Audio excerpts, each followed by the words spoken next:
നമ്മൾ സാരി ഉടുക്കുന്നത് ഈ ഒരു സ്റ്റൈലിലാണല്ലേ. ഒന്നേ ഓൺ പ്ലീറ്റ് ഇടും, അല്ലെങ്കിൽ പ്ലീറ്റ് ചെയ്ത് ഇവിടെ പിന്നെ കുത്തി വെക്കും. പക്ഷേ ഇന്ന് എസ്തെറ്റിക് ലൈഫ് എത്തിയിട്ടുള്ളത് ഇൻസ്പയർ ബ്യൂട്ടി സലൂണിലാണ്, കരമനയുള്ള. അപ്പോൾ സന്ധ്യ ചേച്ചി ഇന്നൊരു ഡിഫറെന്റ് സ്റ്റൈൽ ആണ് നമ്മളെ മുമ്പിൽ കാഴ്ചവെക്കുന്നത്. നമുക്ക് അതൊന്ന് കണ്ടാലോ? നമ്മളിപ്പോൾ മെലിഞ്ഞ പിള്ളേരാണെന്നുണ്ടെങ്കിൽ ഇതിനെ നമുക്കൊരു 5 or 6 പ്ലീറ്റ് എടുക്കാം. നോർമലി സാരി ഉടുക്കുമ്പോൾ തന്നെയാണ്, ഇങ്ങനെ ചുറ്റി എടുക്കുവാണല്ലോ, അതുകൊണ്ട് പിഞ്ച് ചെയ്തില്ലെങ്കിൽ ഈ ഒരു പോർഷനെ നമ്മൾ ഇതിൻ്റെ അകത്തൂടെ കയറ്റിയിട്ട് ഇവിടെ അങ്ങ് ടക്ക് ചെയ്യും. സോ അപ്പോൾ നമ്മുടെ മോഡൽ രമ്യ ഇവിടെ റെഡിയാണ്, ഓർണമെന്റ്സ് എല്ലാം സെറ്റ് ചെയ്തു. ഇനി സാരി അല്ലേ? അതെ, ചെട്ടിനാട് സ്റ്റൈൽ സാരി ഡ്രേപ്പിംഗ് ആണ്. അപ്പോൾ ഈ സാരി എന്താണ് ചേച്ചി ഇതിന്റെ സ്പെഷ്യാലിറ്റി? ഇത് കോട്ടൺ സാരിയാണ്, അതായത് നമ്മുടെ ചെട്ടിനാട് സ്റ്റൈല് കോട്ടൺ സാരിയാണ്. നമുക്ക് കണ്ടാങ്കി ചേല ഉടുക്കുമ്പോഴത്തേക്കും പ്രത്യേകിച്ച് എനിക്ക് തോന്നുന്നു, ഞാനിത് ശരിക്കും പറഞ്ഞാൽ ഇത് വെയർ ചെയ്തിട്ടുണ്ട്, കണ്ടാങ്കി സ്റ്റൈലിൽ തന്നെ ഞാൻ ഉടുത്ത് നോക്കിയിട്ടുണ്ട്. അപ്പം നല്ല ഭംഗിയായിരുന്നു. അപ്പം അതുകൊണ്ട് തന്നെ നമുക്ക് ഇതെടുത്ത് നോക്കാം. ആദ്യം പറഞ്ഞതുപോലെ തന്നെ പിന്നിൻ്റെ ഒന്നും ആവശ്യമില്ല.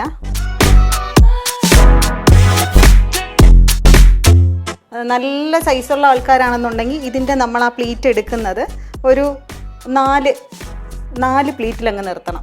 ഇല്ലയെന്നുണ്ടെങ്കിൽ നമ്മളിപ്പോൾ മെലിഞ്ഞ പിള്ളേരാണെന്നുണ്ടെങ്കിൽ ഇതിനെ നമുക്കൊരു 5 or 6 പ്ലീറ്റ് എടുക്കാം. നമ്മളിത് ബാക്കിൽ വരുന്ന ഭാഗമാണ്. ഓക്കെ, അപ്പോൾ ഇതിപ്പോൾ 5 or 6 പ്ലേറ്റ് ആണ് എടുത്തിരിക്കുന്നത്. 1 2 3 4 5 എടുത്തിട്ടുണ്ട്. 5 പ്ലേറ്റ് എടുത്തിട്ടുണ്ട്. ഇത് ഇങ്ങനെ നമ്മൾ ബാക്കിലോട്ടാണ് വെക്കുന്നത്.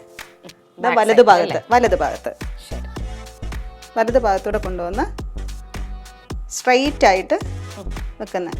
ഇത് ശരിക്കും കണ്ടാങ്കി ചേല നമുക്ക് ഈ മുട്ടിൻ്റെ കുറച്ച് താഴെ വരെയാണ് നിൽക്കുന്നത് നോർമലി. ഇപ്പം നമുക്ക് ഏകദേശം നമ്മുടേതായ ഒരു സ്റ്റൈലിൽ കൊടുക്കാം. നമുക്ക് എത്രയാണോ ഇറക്കം വേണ്ടത് ആ രീതിക്ക് നമ്മളിതിനെ മടക്കി നല്ല ടൈറ്റ് ചെയ്ത് ഇങ്ങനെ ചുറ്റും.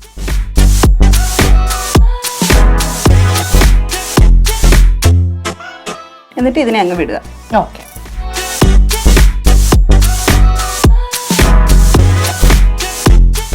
ഇതിനെ ഫുള്ള് നമ്മൾ പാവാടയുടെ അകത്തോട്ട് ടക്കി. നോർമലി സാരി ഉടുക്കുമ്പോൾ തന്നെയാണ് ഇതുവരെ എത്തി. ഇനിയുള്ള കാര്യമാണ്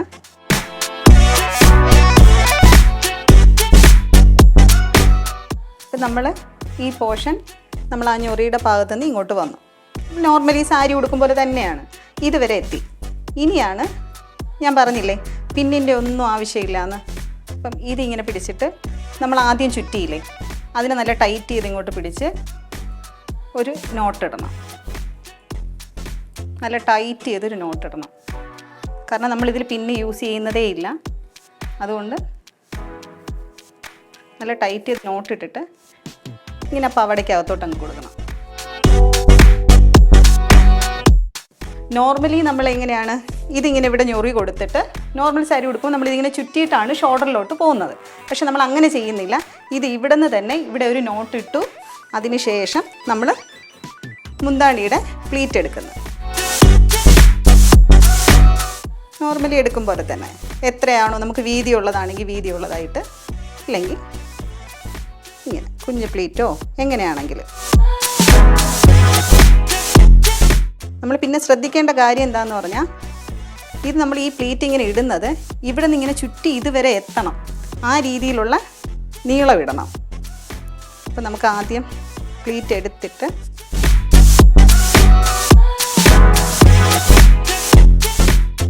ഇവിടുത്തെ ഒരു ഇറക്കവും കൂടെ നോക്കണം. നമ്മൾ ആദ്യം സാരി വെച്ചിരിക്കുന്നതിൻ്റെ ഒരു ഇറക്കമുണ്ട്, ആ ഇറക്കവും കൂടെ നോക്കിയിട്ടാണ് നമുക്കിവിടെ പ്ലീറ്റ് വെക്കേണ്ടത്. എന്നിട്ട് നമ്മൾ ഇവിടെ നിന്ന് ഇങ്ങനെ വയ്ക്കുന്ന ഒരു അടയാളം കൂടെ നോക്കണം. ഇവിടെ ഒരു അളവുണ്ട്, ഈ അളവ് ഇവിടെ കുത്തുന്നതിന് മുമ്പ് നമ്മൾ ബാക്കിൽ വരുന്നുണ്ടോ എന്ന് നോക്കണം. ഇതുവരെ എത്തണം, ഇതുവരെ എത്തി നിൽക്കണം. കാരണം ഈ സംഭവം നമ്മൾ പുറത്തോട്ടാണ് ഇടുന്നത്. അപ്പോൾ ഇവിടെ വരെ എത്തി നിൽക്കണം. ആ അളവ് കറക്റ്റ് ചെയ്ത് കഴിഞ്ഞാൽ നമുക്കിവിടെ പിൻ ചെയ്യാം.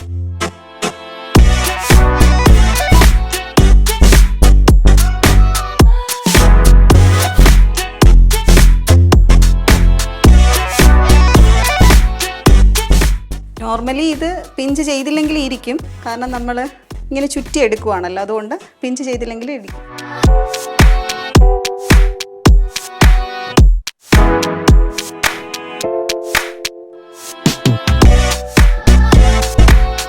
ഈ ഒരു പോർഷനെ നമ്മൾ ഇതിൻ്റെ അകത്തൂടെ കയറ്റിയിട്ട് ഇവിടെ അങ്ങ് ടക്ക് ചെയ്യും.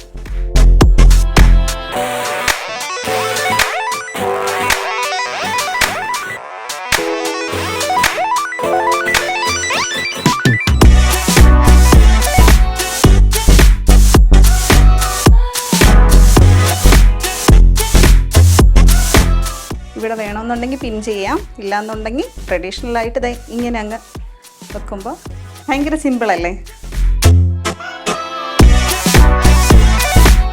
ജിമ്മിക്ക് ഇഷ്ടപ്പെട്ടോ?